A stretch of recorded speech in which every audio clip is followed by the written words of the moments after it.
ისრაელის პრემიერ-მინისტრმა ბენიამინ ნეთანიაჰუმ განაცხადა, რომ იგეგმება ღაზისა და ეგვიპტის დამაკავშირებელი რაფაჰის სასაზღვრო გადასასვლელი შეზღუდულად გახსნა.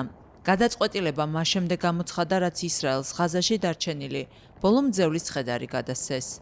ბენიამინ ნეთანიაჰუს არ დაუკონკრეტებია, როდის გაიხსნება გადასასვლელი ღაზის სამხრეთ ქალაქ რაფაჰში. მისივე განმარტებით, გადასასვლელი იმუშავებს მხოლოდ ქვეითად მოსიარულეთათვის და არ იქნება გამოყენებული ტვირთების გადასაზიდად.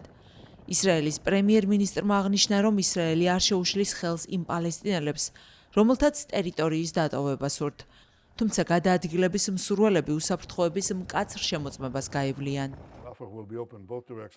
რაფაჰის გადასასვლელი ორივე მიმართულებით გაიხსნება. შემოსვლაც და გასვლაც იქნება შესაძლებელი. ჩვენ არავის შეუშლით ხელს ტერიტორიის დატოვებაში. რაფაჰის გადასასვლელის გახსნაზე შევთანხმდით ჯერ კიდევ პრეზიდენტ დონალდ ტრამპის 20 პუნქტიანი შეთანხმების ფარგლებში.